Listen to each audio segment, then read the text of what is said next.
Oke, form atau bisa kita sebut dengan formulir adalah tempat untuk kita menerima informasi dari user seperti pada contoh gambar ini. Nah, untuk membuat form, kita akan memulai dengan membuat tag yaitu form. Jangan lupa langsung ditutup dengan form. Nah, di dalam tag form ini kita akan membuat inputan-inputan yang dibutuhkan. Di dalam tag form ini kita memiliki atribut yang harus kita isi. Yang pertama yaitu method. Method yaitu metode yang kita gunakan untuk mengirim data ke halaman PHP. Method di sini terdiri dari dua, yaitu ada get dan ada juga post. Untuk penjelasan mengenai get dan post ini Anda bisa melihat pada tutorial PHP saya, masih di channel yang sama. Karena pada tutorial ini kita akan khususkan untuk mendesain sebuah form. Baik, setelah metode post kita lanjutkan dengan action. Action di sini adalah tujuan. Tujuan kemana data-data yang diinput akan kita proses. Sebagai contoh, saya akan membuat di sini actionnya atau tujuannya yaitu proses.php. Baik, setelah membuat atribut dari form ini, kita lanjutkan untuk membuat isi dari formnya. Yang pertama, misalnya kita ingin membuat inputan untuk nama. Di sini kita buat terlebih dahulu nama. Ini hanya teks biasa yang nanti akan tampil. Coba kita save dan saya refresh. Ya, ini nama seperti biasa, dia hanya tampil di sini saja. Selanjutnya kita akan membuat inputan untuk teks yaitu bernama input. Tipenya di sini kita buat tipenya adalah teks, karena untuk nama ini yang akan kita terima adalah data berupa teks. Selanjutnya kita buat name. Name ini adalah inisial untuk inputan kita, sesuaikan dengan tujuan input ini dibuat untuk apa. Selanjutnya kita langsung tutup di sini, garis miring, tutup kurung lancip. Oke, saya save, refresh. Ya, di sini sudah muncul nama dan sebuah kotak. Kotak ini bernama nama, ini name. Name-nya adalah nama. Nah, selanjutnya kita mungkin ingin membuat password. Kita mulai dengan input, tipenya adalah password, dan kita beri nama name-nya yaitu password juga, karena inputan ini kita gunakan untuk menerima password. Lalu garis miring dan tutup. Coba lihat di sini, saya langsung save saja. Lihat, menjadi satu baris, karena setelah nama ini kita belum memberikan perintah untuk baris baru yaitu br. Save, refresh. Oke, dia sudah turun ke bawah. Nah, coba perhatikan di sini kita mempunyai dua buah kotak inputan.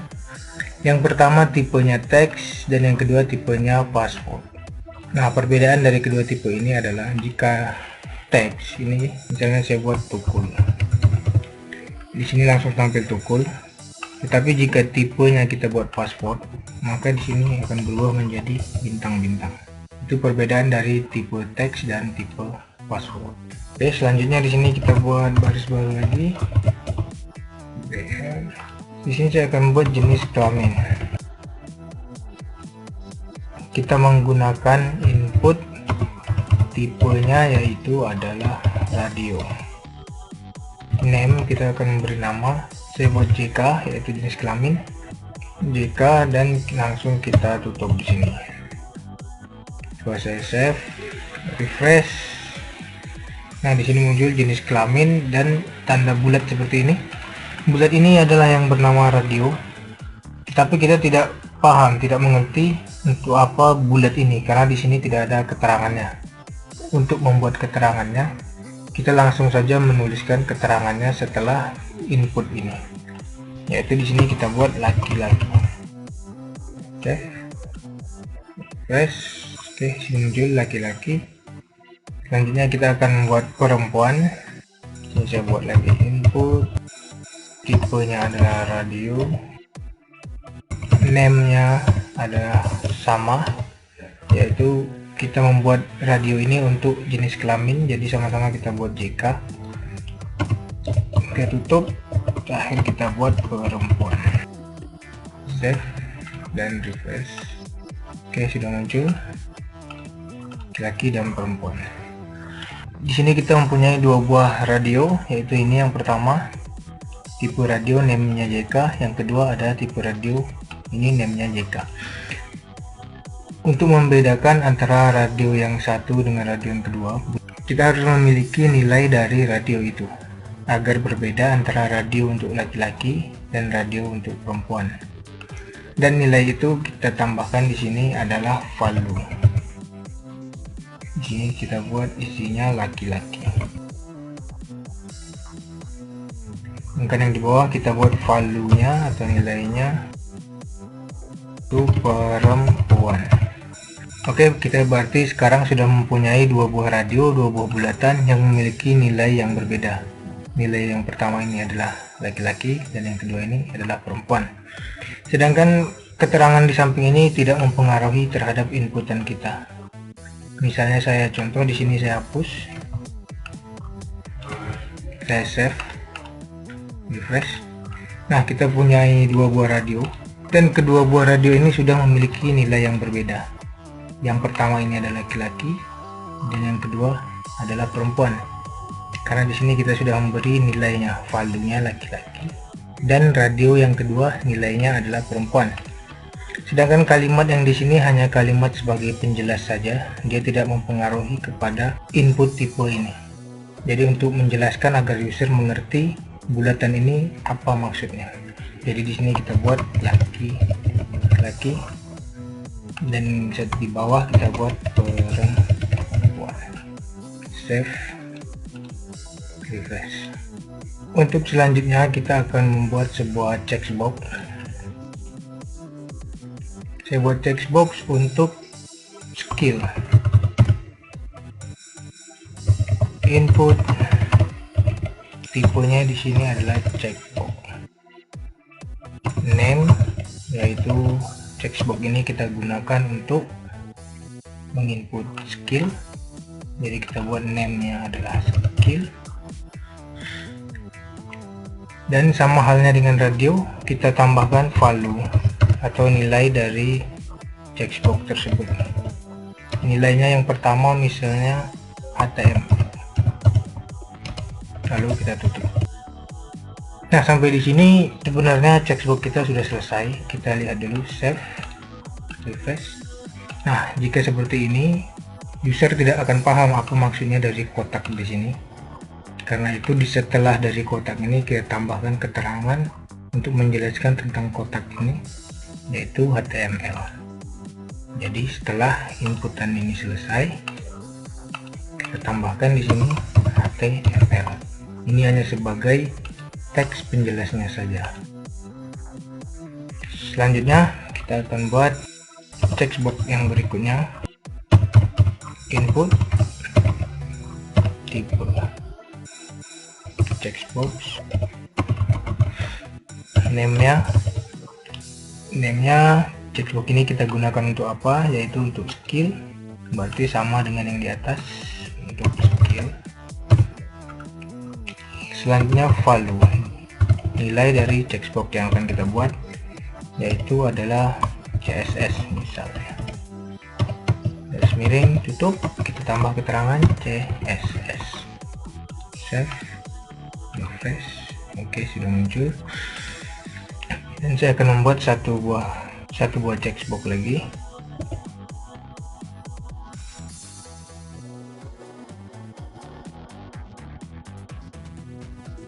Dan saya buat value-nya adalah JavaScript. Selanjutnya keterangannya, save, kita refresh. Di sini kita sudah berhasil membuat checkbox. Nah, sekarang pertanyaannya, apa perbedaan dari checkbox dan radio?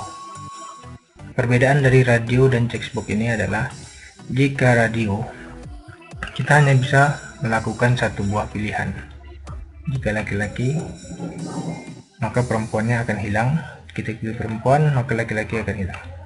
Sedangkan text box kita bisa memilih semuanya. Baik, untuk selanjutnya kita akan buat lagi, yaitu select atau combo box. Kita akan membuat untuk pilihan agama. Di sini kita menggunakan select. Name-nya kita gunakan untuk apa text box ini, yaitu untuk agama. Langsung ditutup. Nah, untuk select box, cara penulisannya kita membuat tag pembuka dan tag penutup. Ini tag pembukanya. Selanjutnya kita buat tag penutup dari select. Nah, jika seperti ini kita sudah berhasil membuat sebuah select box. Saya turunkan ke bawah dulu, kasih BR. Ya, di sini sudah ada agama dan sebuah select box. Tetapi select box di sini masih kosong.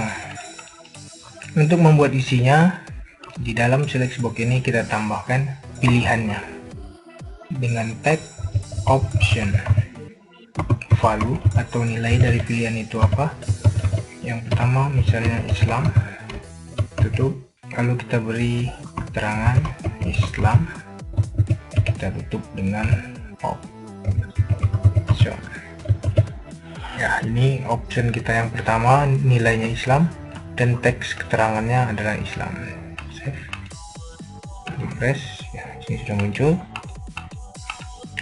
Untuk selanjutnya kita akan membuat pilihan yang kedua, yaitu option yang kedua. Jadi kita tambahkan lagi di sini option value sama dengan Protestan.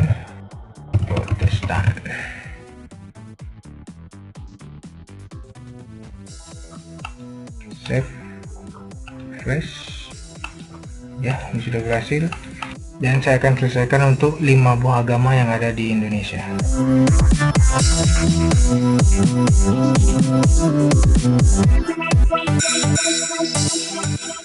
Oke, save, refresh. Ya, kita sudah berhasil membuat sebuah select box. Untuk selanjutnya bagian dari form, kita akan buat sebuah text area.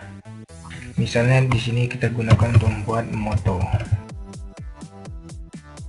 Untuk membuat teks area kita menggunakan tag pembuka dan tag penutup, yaitu teks area tanpa spasi, dan name-nya, namanya, yaitu di ini kita gunakan untuk moto.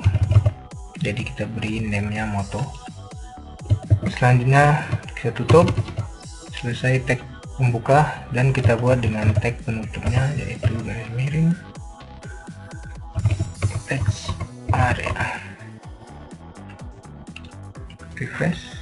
Oke, di sini sudah muncul untuk moto hidup, yaitu teks area. Berbeda dengan text box yang di atas, sama-sama untuk menginput teks, tapi teks area ini kita gunakan untuk menginput kalimat yang lebih panjang. Dan di sini juga bisa kita besarkan. Baik, selanjutnya kita akan membuat 2 buah tombol di bawah sini, yaitu tombol untuk reset dan tombol untuk pengiriman data. Setelah tag area kita buat baris baru lagi, BR. Saya buat input, tipenya adalah reset. Langsung kita buat value, yaitu tulisan yang akan tampil di tombol tersebut apa. Misalnya sini kita buat reset dan tutup. Oke, kita save, refresh. Ini muncul reset. Nah, apa kegunaan reset ini? Yaitu untuk membersihkan form kita dari isian-isian. Misal di sini kita sudah isi dan kita ingin membersihkannya, kita cukup menekan tombol reset. Jadi form kita kembali ke tampilan awal. Dan untuk pengiriman kita buat tombol lagi, yaitu input, tipenya adalah submit, dan value yaitu tulisan yang akan tampil pada tombol itu kita buat adalah kirim data. Langsung ditutup, slash tutup kurung lancip. Save, refresh. Ya, di sini sudah muncul tombol kirim data. Sekarang kita coba kirim data. Di sini back not found karena halamannya tidak ditemukan. Tapi coba kita lihat pada address bar di atas sini. Di sini dia membuka halaman proses.php, yaitu halaman tujuannya yang sudah kita buat di sini. Pada form kita buat metodenya post dan actionnya adalah proses.php atau tujuannya adalah proses.php. Nah, di sini halamannya sudah berhasil menuju ke proses.php. Tapi di sini file not found karena memang proses.php belum kita buat. Jadi sampai di sini form kita sudah berhasil. Nah, selanjutnya untuk form ini kita juga bisa memberikan validasi. Misalnya form ini tidak boleh kosong, harus diisi. Jadi pada input text kita tambahkan pada nama input text. Di dalam sini kita tambahkan required. Ya, required ini artinya form tersebut atau isian ini harus diisi. Coba kita save, refresh. Nah, di sini di saat saya kirim data langsung muncul please fill in this field. Ini berarti form nama ini tidak boleh kosong. Isi sembarang, kirim data, dia langsung melakukan pengiriman. Karena tombol-tombol yang lain tidak kita berikan validasinya. Untuk memberikan validasi sama saja kita berikan required pada tiap-tiap inputan ini. Nah, selanjutnya mungkin Anda pernah melihat ketika Anda mengisi form, di sini ada tulisan silahkan isikan nama. Begitu kita klik di sini, maka tulisan tersebut hilang menjadi kosong. Nah, untuk membuat seperti itu, kita tambahkan placeholder. Silahkan isi lengkap. Save, kita refresh. Ya, di sini muncul silakan isi nama lengkap. Atau kita tulis, tulisan tersebut menjadi hilang. Ya, itu kegunaan dari placeholder di sini. Nah, untuk selanjutnya coba perhatikan di sini. Ketika halaman ini kita buka load, di sini semuanya menjadi kosong. Kita juga bisa menetapkan pilihannya. Misalnya di sini langsung sudah terpilih CSS dan JavaScript, atau agama langsung otomatis terpilih Hindu atau yang lainnya. Kita bisa membuat pilihan seperti itu, yaitu dengan menambahkan beberapa atribut. Misalnya untuk skill, di sini kita menggunakan checkbox. Nah, jika kita ingin CSS atau JavaScript langsung terchecklist ketika halaman di load, maka pada pilihan CSS di sini masih di dalam input kita tambahkan yaitu checked. Artinya dia sudah terpilih.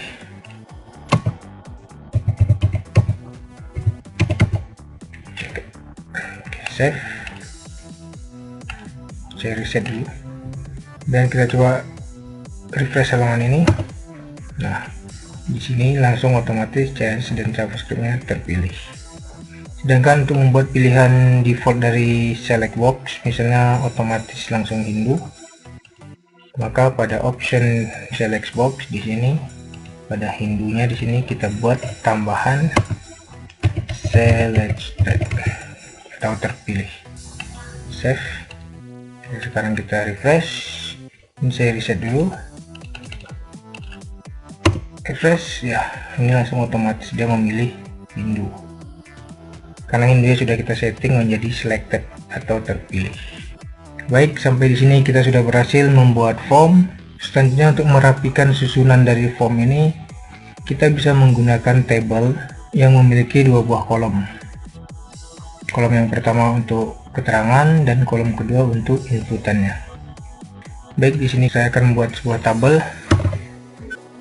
tanpa border. Langsung kita buat tutup table.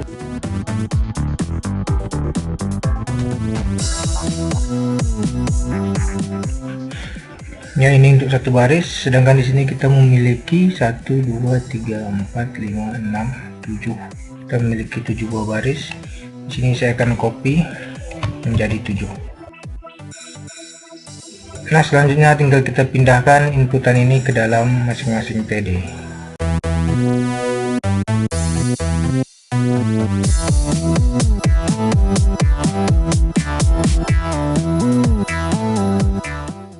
Oke, sudah saya pindahkan. Sekarang kita save dan refresh.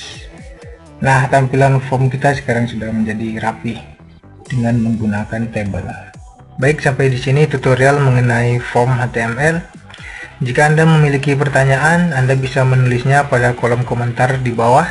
Dan jika Anda menyukai channel ini, silahkan berlangganan atau memberikan like. Sekian dari saya, sampai jumpa pada video tutorial yang selanjutnya.